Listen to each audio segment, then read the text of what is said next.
So good morning to everybody. So ಕಳೆದ ಕ್ಲಾಸಲ್ಲಿ ನಾನು ಅಂಡರ್ ರೈಟಿಂಗ್ ಆಫ್ ಶೇರ್ಸ್ ಬಗ್ಗೆ ಎಕ್ಸ್ಪ್ಲೈನ್ ಮಾಡಿದ್ದೆ. So what do mean by underwriting, who are underwriters, what do mean by underwriting agreement, and what do mean by underwriting commission, and what are the types of underwriting. So types of ಅಂಡರ್ ರೈಟಿಂಗಲ್ಲಿ 4 ರೀತಿ ಬರುತ್ತೆ ಅಂತ ಹೇಳಿದ್ದೆ. ಒಂದು complete underwriting, another one is partial underwriting, third one is pure underwriting, fourth one is firm underwriting. So ಮೊದಲು ನಾವು complete under writing ಅಂತಂದ್ರೆ ಏನು ಅಂತ ಹೇಳಿದ್ದೆ. ಒಂದು ಕಂಪನಿ ಎಷ್ಟು ಶೇರ್ಸನ್ನು ಇಶ್ಯೂ ಮಾಡ್ತಾ ಇದೆ, ಎಲ್ಲ ಶೇರ್ಸನ್ನು ಅಂಡರ್ ರೈಟರ್ಸೇ ಸಬ್ಸ್ಕ್ರೈಬ್ ಮಾಡಿದ್ರೆ ಅದನ್ನು ಕಂಪ್ಲೀಟ್ ಅಂಡರ್ ರೈಟಿಂಗ್ ಅಂತ ಕರಿತೀವಿ. ಮಾರ್ಕ್ಡ್ ಅಪ್ಲಿಕೇಶನ್ಸ್ ಅಂದ್ರೇನು, ಅನ್ಮಾರ್ಕ್ಡ್ ಅಪ್ಲಿಕೇಶನ್ಸ್ ಅಂತಂತಂದ್ರೇನು ಅದನ್ನು ಎಕ್ಸ್ಪ್ಲೈನ್ ಮಾಡಿದ್ದೆ. ಮತ್ತು ನಾವಿಲ್ಲೀಗ ಫಸ್ಟು ಕಂಪ್ಲೀಟ್ ಅಂಡರ್ ರೈಟಿಂಗ್ ಅಂದರೆ ಎಲ್ಲ ಶೇರ್ಸ್ಗಳನ್ನ ಅಂಡರ್ ರೈಟರ್ಸ್ನೇ ತೊಗೊಂಡೋಗತಕ್ಕಂಥ ಕೆಲವು ಪ್ರಾಬ್ಲಮ್ಸ್ಗಳಿದೆ. ಅದರಲ್ಲಿ ವಿತೌಟ್ ಫರ್ಮ್ ಅಂಡರ್ ರೈಟಿಂಗ್ ಮೊದಲು ಮಾಡೋಣ, ಆಮೇಲೆ ವಿತ್ ಫರ್ಮ್ ಅಂಡರ್ ರೈಟಿಂಗ್ ಆಮೇಲೆ ಪ್ರಾಬ್ಲಮ್ಸ್ಗಳನ್ನ ಮಾಡೋಣ. ಮೊದಲು ನಾನು complete underwriting without firm underwriting, firm underwriting ಇರೋದಿಲ್ಲ ಇಲ್ಲಿ, ಅಂದರೆ there is no definite commitment on the part of the underwriters ಇರೋದಿಲ್ಲ ಅಂತ ಪ್ಯೂರ್ ಅಂಡರ್ ರೈಟಿಂಗ್ ಆಗಿರ್ತಕ್ಕಂಥ, ಕಂಪ್ಲೀಟ್ ಅಂಡರ್ ರೈಟಿಂಗ್ ಆಗಿರ್ತಕ್ಕಂಥ ಕೆಲವು ಪ್ರಾಬ್ಲಮ್ಸ್ಗಳಿದ್ದಾವೆ. ಆ ಪ್ರಾಬ್ಲಮ್ಸ್ಗಳನ್ನ ಮಾಡೋಣ. ಅಂದರೆ ನಾವಿಲ್ಲಿ ಮಾಡಬೇಕಾಗಿರ್ತಕ್ಕಂಥದ್ದು ಏನು ಅಂತ ಹೇಳಿದ್ರೆ, we have to prepare a statement. ಒಂದು ಸ್ಟೇಟ್ಮೆಂಟನ್ನು ಪ್ರಿಪೇರ್ ಮಾಡಬೇಕು. ಏನು? Showing the liability of underwriters. ಒಬ್ಬೊಬ್ಬ ಅಂಡರ್ ರೈಟರ್ಸ್ನ ಲೈಬಿಲಿಟಿ ಏನಿದೆ ಅಂತ ತೋರಿಸತಕ್ಕಂಥ ಒಂದು ಸ್ಟೇಟ್ಮೆಂಟನ್ನು ನಾವು ಪ್ರಿಪೇರ್ ಮಾಡಬೇಕಿಲ್ಲ ಅಷ್ಟೇ. ಸೊ ಅದಕ್ಕೋಸ್ಕರವಾಗಿ ನಾನು ನಿಮಗೆ 3 ಪ್ರಾಬ್ಲಮ್ಸ್ಗಳನ್ನ ಇವತ್ತು ಕಳಿಸಿದ್ದೀನಿ. ನಿಮ್ಮ ಗ್ರೂಪಲ್ಲಿ ವಾಟ್ಸಪ್ಪಲ್ಲಿ ಶೇರ್ ಮಾಡಿದ್ದೀನಿ. ಆ 3 ಪ್ರಾಬ್ಲಮ್ಸ್ಗಳನ್ನ ಬರ್ಕೊಳ್ಳಿ. ನಾನಿಲ್ಲಿ ಸಲ್ಯೂಷನ್ಸ್ನ ಎಕ್ಸ್ಪ್ಲೈನ್ ಮಾಡ್ತಾ ಹೋಗ್ತೀನಿ. ಸೊ ಮೊದಲನೇ ಪ್ರಾಬ್ಲಮ್ ನೋಡಿ. ಮೊದಲನೇ ಪ್ರಾಬ್ಲಮ್ ಏನು ಹೇಳುತ್ತೆ ಅಂತ ಹೇಳಿದ್ರೆ, the first problem is the needless limited issued 20,000 equity shares. The whole of the shares var under written by 3 under writers as follows. The whole of the issue ಅಂತಂದರೆ company 20,000 equity ಶೇರ್ಸ್ನ issue ಮಾಡ್ತಾ ಇದೆ. ಎಲ್ಲ ಶೇರ್ಸನ್ನು 3 under ರೈಟರ್ಸ್ಗಳು ಅದನ್ನು under right ಮಾಡ್ತಾ ಇದ್ದಾರೆ. ಅಂದರೆ ನಾವಿಲ್ಲಿ first what is the gross liability of underwriters. ಮೊದಲು ಗ್ರಾಸ್ ಲೈಬಿಲಿಟಿ ಅಂತ ತಗೋಬೇಕು. So total the company is going to issue 20,000 shares, 20,000. ಈ 20,000 3 ಜನ ಅಂಡರ್ ರೈಟರ್ಸ್ ಮಾಡ್ತಾ ಇದ್ದಾರೆ.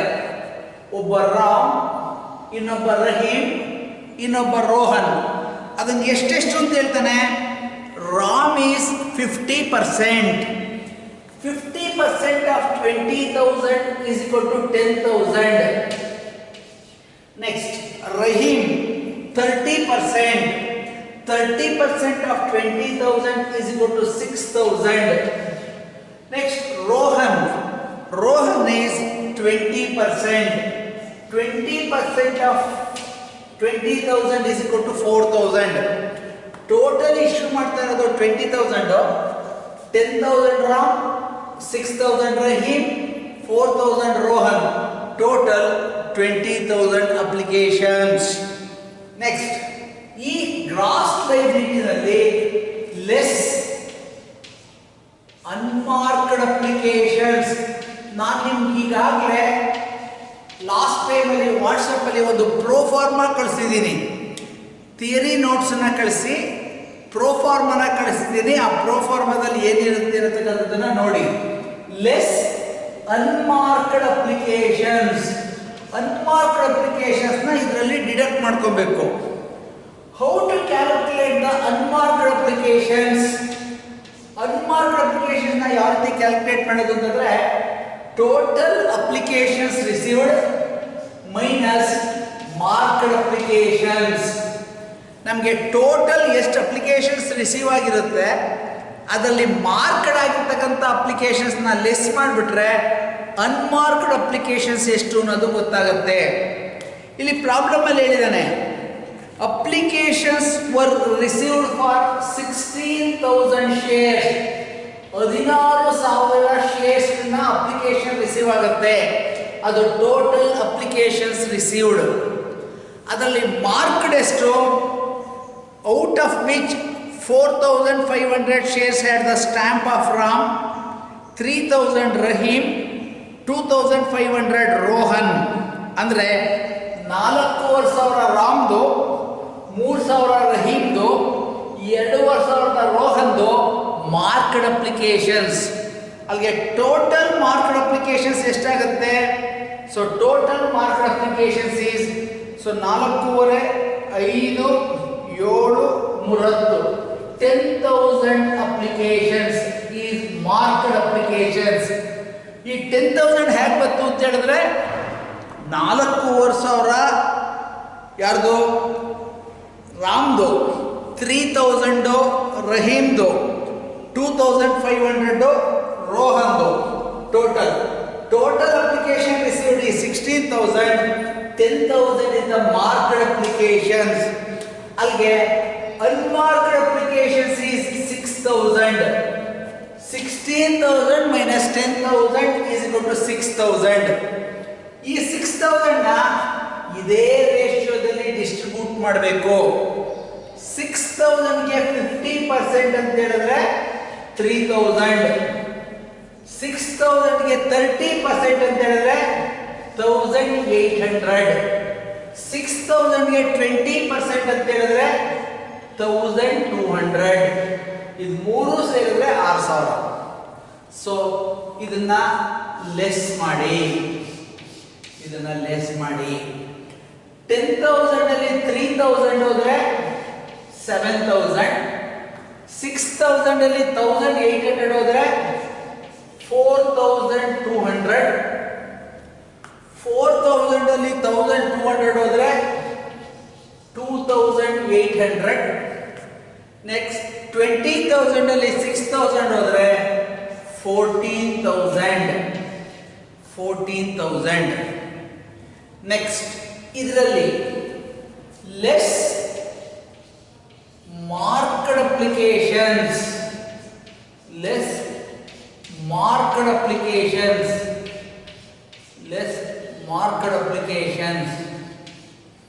ಮಾರ್ಕ್ಡ್ ಅಪ್ಲಿಕೇಶನ್ಸ್ ಯಾರ್ಯಾರ್ದು ಎಷ್ಟೆಷ್ಟು ಅಂತ ಹೇಳಿದಾನೆ.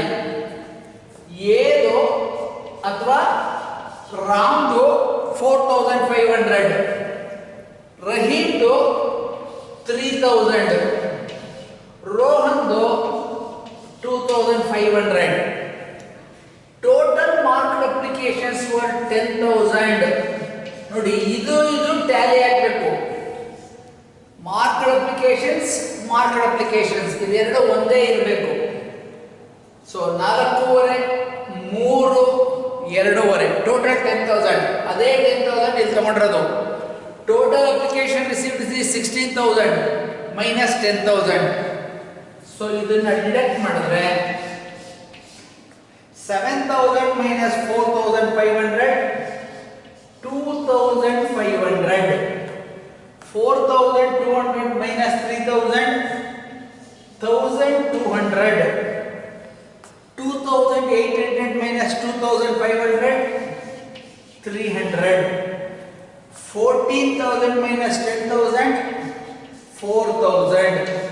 ಇದು ಮೂರು ಟೋಟಲ್ ಮಾಡಿದ್ರೆ 2,500, 3,700, 4,000.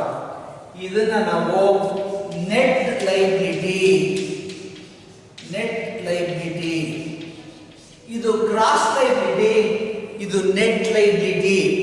ಅಂದ್ರೆ ಕಂಪನಿ ಇಶ್ಯೂ ಮಾಡ್ತಾ ಇರ್ತಕ್ಕಂಥದ್ದು 20,000 ಅಪ್ಲಿಕೇಶನ್ಸ್.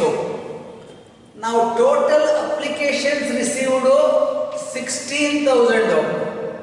ಮಿಕ್ಕಿದ್ದು 4,000 ಶೇರ್ಸು. ಆ 4,000 ಶೇರ್ಸ್ನ ಯಾವ ಅಂಡರ್ ರೈಟರ್ಸು ಎಷ್ಟೆಷ್ಟು ತಗೊಂಡೋಗ್ಬೇಕು, ಅವರ ಲೈಬಿಲಿಟಿ ಏನು. ರಾಮ್ 2,500 ಶೇರ್ಸ್ನ ತಗೊಂಡೋಗ್ಬೇಕು. ರಹೀಮ್ 1200 ಶೇರ್ಸ್ನ ತಗೊಂಡೋಗ್ಬೇಕು, ರೋಹನ್ 300 ಶೇರ್ಸ್ನ ತಗೊಂಡೋಗ್ಬೇಕು, ಮಿಕ್ಕಿದ 4000 ಶೇರ್ಸ್ನ ಇವ್ರು 3 ಅಂಡರ್ ರೈಟರ್ಸ್ ತಗೊಂಡೋದ್ರೆ ಕಂಪನಿ ಇಶ್ಯೂ ಮಾಡ್ತಾ ಇರ್ತಕ್ಕಂಥ 20,000 ಶೇರ್ಸು ಈಕ್ವಲ್ ಆಗುತ್ತೆ. In this way we have to prepare statement showing the net liability of underwriters ಅಥವಾ liability of underwriters. This is first problem, very simple problem without any oversubscription. ಇದರಲ್ಲಿ ಯಾವುದೇ ರೀತಿಯ oversubscription ಆಗಲಿ ಯಾವುದು ಏನೂ ಇಲ್ಲ, simple problem. Gross liability less unmarked applications, less marked applications, net liability. But unmarked ಅಪ್ಲಿಕೇಶನ್ಸ್ನ ಯಾವ ರೀತಿ ಕ್ಯಾಲ್ಕುಲೇಟ್ ಮಾಡೋದು? Total applications received minus marked applications. Total applications received problem ಅಲ್ಲಿ ಹೇಳಿದಾನೆ. Applications were received for 16,000 shares, ಅದು total applications received. Marked 4,500 shares stamp of Ram. Stamp of Ram ಅಂದರೆ marked ಅಂತ. Next 3,000 of Rahim, 2,500 of Rohan. ಇವು 3 ಟೋಟಲ್ ಮಾಡ್ಕೊಂಡ್ರೆ ಮಾರ್ಕ್ಡ್ ಅಪ್ಲಿಕೇಶನ್ಸ್. ಅವು 3 total ಮಾಡ್ಕೊಂಡ್ರೆ 10,000. 16,000 minus 10,000, 6,000 is the unmarked applications. ಈ ಅನ್ಮಾರ್ಕ್ಡ್ ಅಪ್ಲಿಕೇಶನ್ಸ್ನ ಗ್ರಾಸ್ ಲೈಬಿಲಿಟಿ ರೇಷಿಯೋದಲ್ಲಿ ಡಿಸ್ಟ್ರಿಬ್ಯೂಟ್ ಮಾಡಬೇಕು.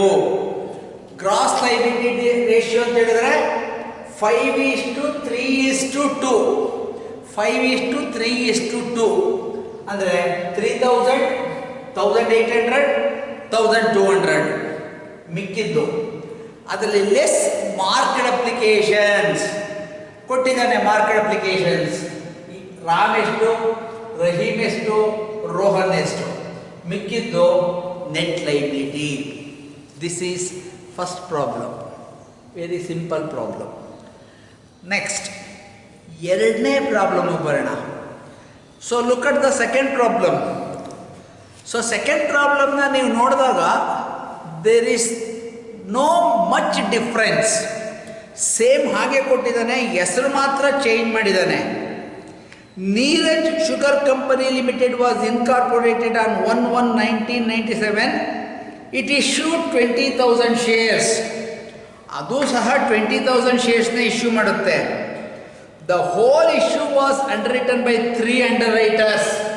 ಇಲ್ಲೂ ಸಹ 3 ಅಂಡರ್ ರೈಟರ್ಸ್ ಇದ್ದಾರೆ.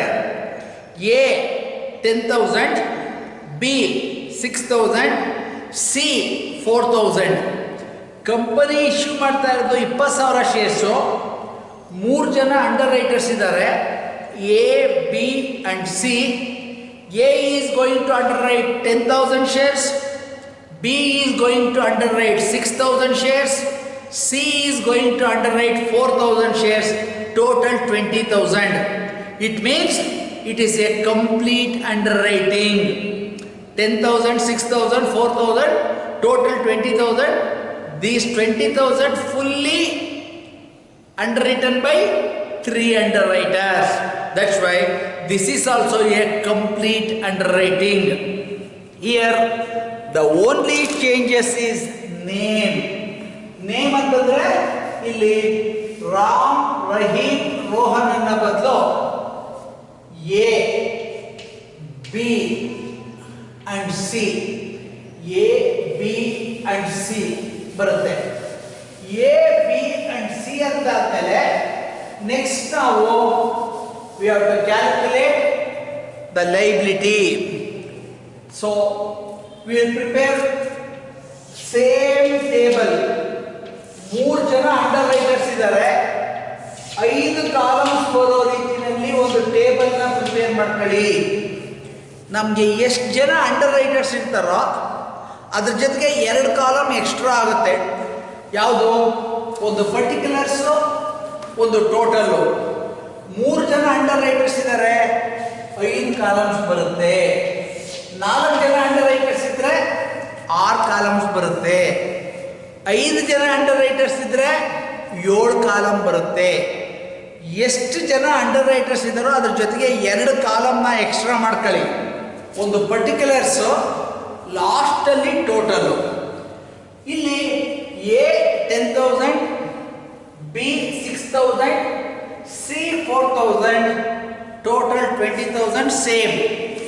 Next applications received, unmarked applications ಮಾಡಬೇಕು. Total application received is also same. 16,000 ಅಪ್ಲಿಕೇಶನ್ಸ್ನ ಈ ಪ್ರಾಬ್ಲಮಲ್ಲೂ ರಿಸೀವ್ ಮಾಡ್ಕೊಳ್ಳೋದು.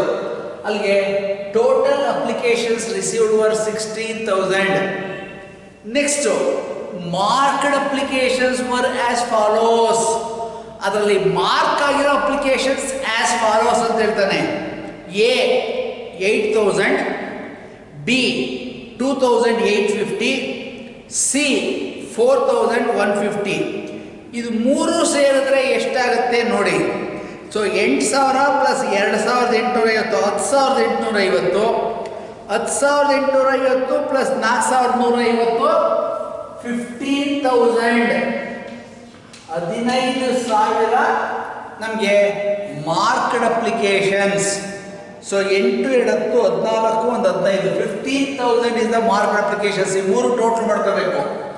16,000 total applications received, 15,000 marked applications.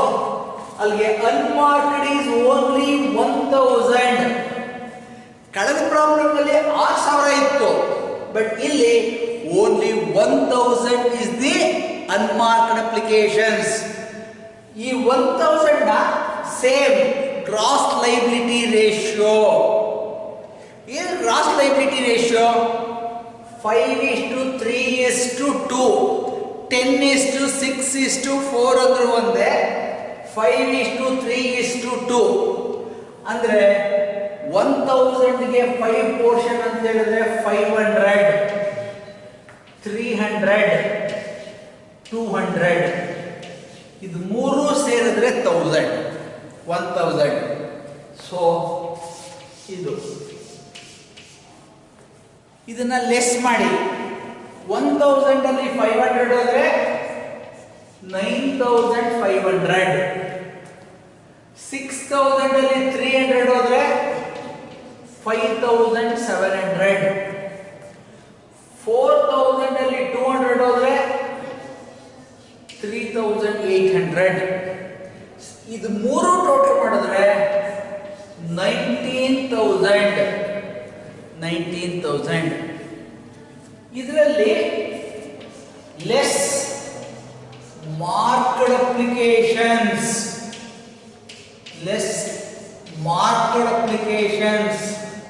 So marked applications total 15. ಅದರಲ್ಲಿ ಎಷ್ಟು? A 8,000, B 2,850, C 4,150. ಟೋಟಲ್ 15,000. ನಾನು ಹೇಳಿದ್ದಲ್ಲ, ಇದು ಮತ್ತು ಇದು ಸೇಮ್ ಇರಬೇಕು. ಮಾರ್ಕ್ಡ್ ಅಪ್ಲಿಕೇಶನ್ಸ್ ಇವೆರಡು ಸೇಮ್ ಇರಬೇಕು. ಈಗ ಇದನ್ನ ಲೆಸ್ ಮಾಡಿ, ಡಿಡಕ್ಟ್ ಮಾಡಿ. 9,500ದಲ್ಲಿ 8,000 ಹೋದ್ರೆ 1,500. 5,700 ಅಲ್ಲಿ 2,850 ಹೋದ್ರೆ 2,850. ಸೊ 3,800 ಅಲ್ಲಿ 4,150 ಹೋದ್ರೆ, ಅಂದ್ರೆ ಅವರು ಬೇಕಾಗಿರೋದು 3,850 ಅಪ್ಲಿಕೇಶನ್ಸ್ ಮಾತ್ರ, ಬಟ್ 4,850 ಮಾರ್ಕ್ಡ್ ಅಪ್ಲಿಕೇಶನ್ಸ್ ರಿಸೀವ್ ಆಗಿದೆ. It means over subscription by 350. 3,800 minus 4,150, more applications they have received. So 3,800 minus 4,150 is over subscription of 350. So this is 4,000. ಇದು 4,000. ಅಲ್ಲಿಗೆ ಇವ್ರಿಗೆ ಓವರ್ ಸಬ್ಸ್ಕ್ರಿಪ್ಷನ್ ಆಗೈತಲ್ಲ, ಯಾರ್ದು? ಸಿದು ಓವರ್ ಸಬ್ಸ್ಕ್ರಿಪ್ಷನ್ ಆಗಿದೆ. ಸಿದು ಓವರ್ ಸಬ್ಸ್ಕ್ರಿಪ್ಷನ್ ಆಗಿರೋದನ್ನ ಎ ಮತ್ತು ಬಿಗೆ ಅವರ ರೇಷಿಯೋದಲ್ಲಿ distribute ಮಾಡಬೇಕು. ಅದನ್ನ ನಾವಿಲ್ಲಿ over subscription of C distributed to A and B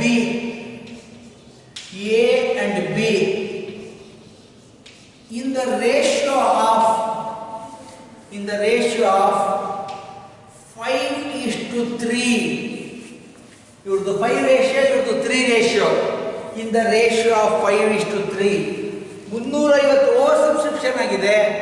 ಅದನ್ನು 5:3 ರೇಷಿಯೋದಲ್ಲಿ ಇವರಿಬ್ಬರಿಗೆ ಡಿಸ್ಟ್ರಿಬ್ಯೂಟ್ ಮಾಡಬೇಕು. ಅಂದರೆ ಎ ಎಷ್ಟೋಗುತ್ತೆ? A portion 350 divided by 8 into 5. ಬಿಗೆ 350 ಡಿವೈಡೆಡ್ ಬೈ 8 ಇಂಟು 3. ಸೊ ಅದೆಷ್ಟು ಬರುತ್ತೆ? It comes to 219 for A and 131 for B. 219, 131. So ಇದು 350 ಇವರಿಬ್ಬರಿಗೂ ಡಿಸ್ಟ್ರಿಬ್ಯೂಟ್ ಮಾಡಿದ್ರಿಂದ ಕ್ಯಾನ್ಸಲ್ ಆಯಿತು. ಇಲ್ಲೇನೂ ಬರೋದಿಲ್ಲ, ಕ್ಯಾನ್ಸಲ್ ಆಯಿತು. ಸೊ 1500 ಅಲ್ಲಿ 219 ಹೋದರೆ 1270 1281. ನೆಕ್ಸ್ಟ್ 2850 ನಲ್ಲಿ 131 ಹೋದ್ರೆ 2719. ಇದು ನಿಲ್, ಇದು 4000. ದಿಸ್ ಈಸ್ ಗ್ರಾಸ್ ಲೈಬಿಲಿಟಿ ಅಥವಾ ನೆಟ್ ಲೈಬಿಲಿಟಿ.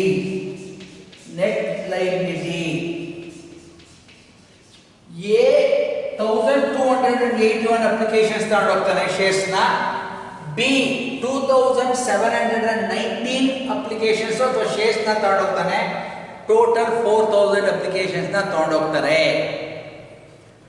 ಅಲ್ಲಿಗೆ 20,000 ಕಂಪನಿ ಇಶ್ಯೂ ಮಾಡ್ತಾ ಇರ್ತಕ್ಕಂಥ ಶೇರ್ಸು. ಅಪ್ಲಿಕೇಶನ್ಸ್ ರಿಸೀವ್ಡು 16,000, ಮಿಕ್ಕಿದ 4,000. ಮಿಕ್ಕಿದ್ದನ್ನ ಎ ಮತ್ತು ಬಿ ಮಾತ್ರ ತಗೊಂಡೋಗ್ತಾರೆ, ಸಿ ತಗೊಂಡೋಗೋದಿಲ್ಲ. ಯಾಕೆ? ಸಿದು ಓವರ್ ಸಬ್ಸ್ಕ್ರಿಪ್ಷನ್ ಆಗಿದೆ, ಅವನ ಲೈಬಿಲಿಟಿ ಏನೂ ಇಲ್ಲ.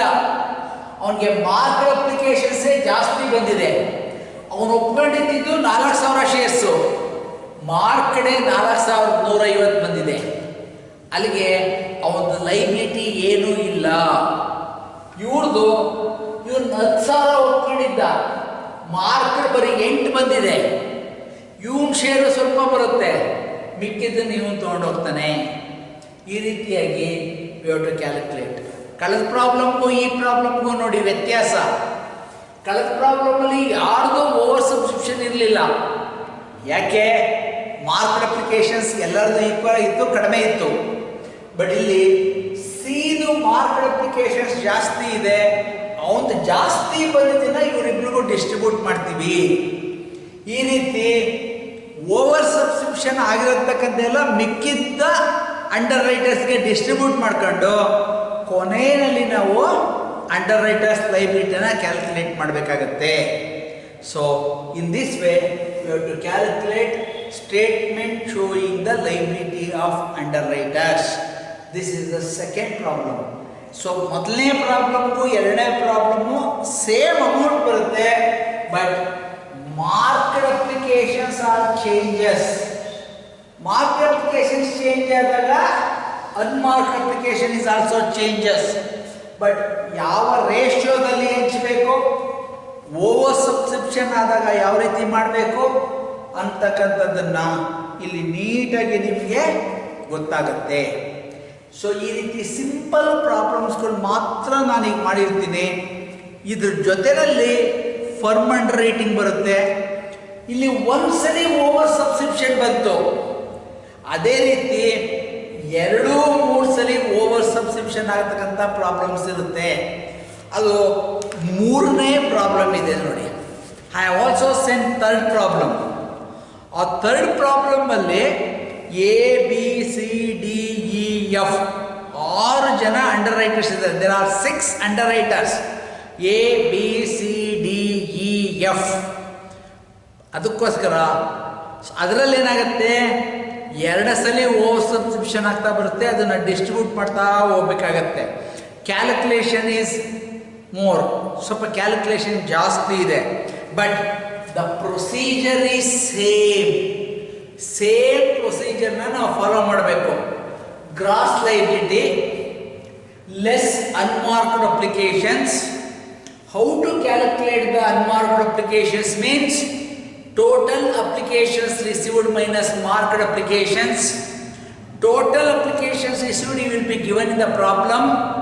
ಪ್ರಾಬ್ಲಮಲ್ಲೇ ಕೊಟ್ಟಿರ್ತಾರೆ ಎಷ್ಟು ಟೋಟಲ್ ಅಪ್ಲಿಕೇಶನ್ಸ್ ರಿಸೀವ್ ಆಗಿದೆ ಅಂತ ಹೇಳ್ಬಿಟ್ಟು. ನೆಕ್ಸ್ಟ್ ಮಾರ್ಕ್ಡ್ ಅಪ್ಲಿಕೇಶನ್ಸು ಅಷ್ಟೇ, ಇಂಡಿವಿಜುವಲ್ ಆಗಿ ಕೊಟ್ಟಿರ್ತಾರೆ, ಎದೆಷ್ಟು, ಬಿದೆಷ್ಟು, ಸಿದೆಷ್ಟು ಅಂತ ಹೇಳ್ಬಿಟ್ಟು. ಅದನ್ನೆಲ್ಲ ಟೋಟಲ್ ಮಾಡ್ಕೊಂಡ್ರೆ ಟೋಟಲ್ ಮಾರ್ಕ್ಡ್ ಅಪ್ಲಿಕೇಶನ್ಸ್, ಅದನ್ನು ಡಿಡಕ್ಟ್ ಮಾಡಿದ್ರೆ unmarked applications. Total applications received minus marked applications is unmarked applications. ಆ ಅನ್ಮಾರ್ಕ್ಡ್ ಅಪ್ಲಿಕೇಶನ್ಸ್ನ ತಗೊಂಡು ಅದನ್ನು ನಾವು ಅವರ ಗ್ರಾಸ್ ಲೈಬಿಲಿಟಿ ರೇಷಿಯೋದಲ್ಲಿ ಡಿಸ್ಟ್ರಿಬ್ಯೂಟ್ ಮಾಡಬೇಕು, ಅದನ್ನು ಕಳಿಬೇಕು. ಕಳೆದ ಮೇಲೆ ಅದರಲ್ಲಿ ಮಾರ್ಕ್ಡ್ ಅಪ್ಲಿಕೇಶನ್ಸ್ನ ಕಳಿಬೇಕು. ಮಾರ್ಕ್ಡ್ ಅಪ್ಲಿಕೇಶನ್ಸ್ನ ಕಳೆದಾಗ ಯಾರ್ದೂ ಓವರ್ ಸಬ್ಸ್ಕ್ರಿಪ್ಷನ್ ಇರಲಿಲ್ಲ ಅಂತ ಹೇಳಿದ್ರೆ ಪ್ರಾಬ್ಲಮ್ ಇಲ್ಲಿಗೆ ಎಂಡ್ ಆಗುತ್ತೆ. ಯಾರ್ದು ಓವರ್ ಸಬ್ಸ್ಕ್ರಿಪ್ಷನ್ ಇಲ್ಲ ಅಂತ ಹೇಳಿದ್ರೆ, ಅಕಸ್ಮಾತ್ ಇಬ್ರದ್ದು ಓವರ್ ಸಬ್ಸ್ಕ್ರಿಪ್ಷನ್ ಬಂದರೆ ಇವರಿಬ್ರದನ್ನು ಇವನು ಡಿಸ್ಟ್ರಿಬ್ಯೂಟ್ ಮಾಡಬೇಕಾಗತ್ತೆ. ಇಲ್ಲಿ ಸಿದ್ ಮಾತ್ರ ಓವರ್ ಸಬ್ಸ್ಕ್ರಿಪ್ಷನ್ ಇದೆ. ಸಿದನ್ನ ಎ ಮತ್ತು ಬಿಗೆ ಈ ರೇಷಿಯೋದಲ್ಲಿ ಡಿಸ್ಟ್ರಿಬ್ಯೂಟ್ ಮಾಡ್ತೀವಿ. ಮಿಕ್ಕಿದ್ದು ಅವರ ನೆಟ್ ಲೈಬಿಲಿಟಿ ಆಗುತ್ತೆ. ಸಿದು ಲೈಬಿಲಿಟಿ ಏನೂ ಇಲ್ಲ. ಟೋಟಲ್ 4,000, 20,000 ಶೇರ್ಸನ್ನ ಇಶ್ಯೂ ಮಾಡ್ತಾ ಇದ್ದಾರೆ. 16,000 ಶೇರ್ಸ್ನ ಅಪ್ಲಿಕೇಶನ್ಸ್ ಬಂದಿದೆ. ಮಿಕ್ಕಿದ 4,000 ಶಾರ್ಟೇಜ್ ಇದೆ. ಆ ಶಾರ್ಟೇಜ್ ಇರೋ 4,000 ಅಪ್ಲಿಕೇಶನ್ಸ್ಗಳನ್ನ ಎ ಲೈಬಿಲಿಟಿ ಎಷ್ಟು, ಬಿ ಲೈಬಿಲಿಟಿ ಎಷ್ಟು, ಅದನ್ನು ಕ್ಯಾಲ್ಕುಲೇಟ್ ಮಾಡ್ತಕ್ಕಂಥದ್ದನ್ನು statement showing the liability of underwriters ಅಂತ ಕರಿತೀವಿ. So this is the procedure. But ಇಲ್ಲಿ without firm underwriting. So firm underwriting ಬಂದಾಗ ಟೋಟಲ್ ಅಪ್ಲಿಕೇಶನ್ಸ್ ರಿಸೀವ್ಡಲ್ಲಿ ಫರ್ಮ್ ಅಂಡರ್ ರೈಟಿಂಗ್ ಇದೆಯಾ ಅಥವಾ ಫರ್ಮ್ ಅಂಡರ್ ರೈಟಿಂಗ್ ಸೇರ್ಕೊಂಡಿಲ್ವಾ, ಮಾರ್ಕ್ಡಲ್ಲಿ ಸೇರ್ಕೊಂಡಿದೆಯಾ, ಅವೆಲ್ಲ ಸ್ವಲ್ಪ ವರ್ಡಿಂಗ್ಸಲ್ಲಿ ಬರುತ್ತೆ. ಅದನ್ನು ನೋಡಿಕೊಂಡು ನಾವು ಪ್ರಾಬ್ಲಮ್ಸ್ನ ಮಾಡಬೇಕಾಗತ್ತೆ. ದ ಮೋಸ್ಟ್ ಈಸಿಯೆಸ್ಟ್ ಚಾಪ್ಟರ್, ತುಂಬ ಈಸಿಯಾಗಿರ್ತಕ್ಕಂಥ ಚಾಪ್ಟರು. ಈ ಚಾಪ್ಟ್ರಲ್ಲಿ ಮಿನಿಮಮ್ 26 ಮಾರ್ಕ್ಸ್ದು ನಿಮಗೆ ಪ್ರಾಬ್ಲಮ್ ಇದೆ, ಕ್ವಶನ್ಸ್ ಇರುತ್ತೆ. 15 ಮಾರ್ಕ್ಸ್ ಒಂದು ಕ್ವಶನ್ ಇರುತ್ತೆ, 5 ಮಾರ್ಕ್ಸ್ ಒಂದು ಕ್ವಶನ್ ಇರುತ್ತೆ, 2 ಮಾರ್ಕ್ಸ್ ನಾವು 3 ಕ್ವಶನ್ಸ್ ಇರುತ್ತೆ. ಟೋಟಲ್ 24 ಅಥವಾ 26 ಮಾರ್ಕ್ಸ್ದು ಈ ಚಾಪ್ಟ್ರಲ್ಲಿ ಇರುತ್ತೆ. ತುಂಬ ಈಸಿ, ಕೂಡೋದು ಕಳಿಯೋದು, ಕೂಡೋದು ಕಳಿಯೋದು, ಅಷ್ಟು ಬಿಟ್ಟರೆ ಕಳಿಯೋದು ಇನ್ನೇನೂ ಇಲ್ಲ. ಬಟ್ ರೇಷಿಯೋದಲ್ಲಿ ಡಿಸ್ಟ್ರಿಬ್ಯೂಟ್ ಮಾಡೋದು, ಯಾರ್ದು ಓವರ್ ಸಬ್ಸ್ಕ್ರಿಪ್ಷನ್ನು, ರೇಷಿಯೋ ಏನು, ರೇಷಿಯೋದಲ್ಲಿ ಡಿಸ್ಟ್ರಿಬ್ಯೂಟ್ ಮಾಡೋದು ಹೇಗೆ, ಈ ರೀತಿ ಸಿಂಪಲ್ ಕ್ಯಾಲ್ಕುಲೇಷನ್ಸ್ನ ತಿಳ್ಕೊಂಡ್ರೆ it is very easy to solve this problems. ಈ ಚಾಪ್ಟ್ರು ತುಂಬ ಈಸಿಯಾಗಿರುತ್ತೆ. ಅದಕ್ಕೋಸ್ಕರ ಚೆನ್ನಾಗಿ ನೋಡ್ಕೊಳ್ಳಿ. 2 ಪ್ರಾಬ್ಲಮ್ಸ್ಗಳನ್ನ ಬರ್ಕೊಳ್ಳಿ, ಅದಕ್ಕೆ ಸೊಲ್ಯೂಷನ್ಸ್ ಮಾಡಿಸಿರಲಿಲ್ಲ, ಇವೆರಡನ್ನೂ ಬರ್ಕೊಳ್ಳಿ. If you feel any doubts, ಏನಾದ್ರು ಡೌಟ್ಸ್ ಇತ್ತು ಅಂತ ಹೇಳಿದ್ರೆ ನಾನು ಕಾಲ್ ಮಾಡಿ ನಾನು ಎಕ್ಸ್ಪ್ಲೈನ್ ಮಾಡ್ತೀನಿ. ನೆಕ್ಸ್ಟ್ ಪ್ರಾಬ್ಲಮ್ಮು ಹೇಳಿದ್ನಲ್ಲ, 6 ಜನ ಅಂಡರ್ ರೈಟರ್ಸ್ ಬರ್ತಾರೆ, 2 ಸಲ ಓವರ್ ಸಬ್ಸ್ಕ್ರಿಪ್ಷನ್ ಬರುತ್ತೆ. ಅದನ್ನು ನಾನು ನೆಕ್ಸ್ಟ್ ಕ್ಲಾಸಲ್ಲಿ ಅಪ್ಲೋಡ್ ಮಾಡ್ತೀನಿ. ಈಗಲೇ ಮಾಡಿದ್ರೆ ನಿಮಗೆ ಸ್ವಲ್ಪ ಗಿರ್ರನ್ನಂತೆ ಬೇಡ. ಅದಕ್ಕೋಸ್ಕರ ಅದನ್ನು ನೆಕ್ಸ್ಟ್ ಕ್ಲಾಸಲ್ಲಿ ಅದನ್ನು ಅಪ್ಲೋಡ್ ಮಾಡ್ತೀನಿ. ಅದಕ್ಕೋಸ್ಕರ ಇವೆರಡೂ ಪ್ರಾಬ್ಲಮ್ಸ್ಗಳನ್ನ ನೀಟಾಗಿ ನೋಡ್ಕೊಂಡಿರ್ರಿ. ನಾಳೆ 3ನೇ ಪ್ರಾಬ್ಲಮನ್ನು ನಾನು ಅದೊಂದನ್ನು ಇಂಡಿವಿಜುವಲ್ ಆಗಿ ನೀಟಾಗಿ ಸಾಲ್ವ್ ಮಾಡಿ ಅದನ್ನು ಅಪ್ಲೋಡ್ ಮಾಡ್ತೀನಿ, ನೋಡ್ಕೊಳ್ಳಿದ್ರೆ. Okay, thank you. ನಿಮ್ಮ ಕಾಮೆಂಟ್ಸ್ ಏನಾದರೂ ಇದ್ದರೆ, ಅರ್ಥ ಆಗದೇ ಇತ್ತು ಅಂತ ಹೇಳಿದ್ರೆ ನನ್ನ ಜೊತೆ ನೀವು ಡಿಸ್ಕಸ್ ಮಾಡಿ. Okay, bye. Thank you for watching.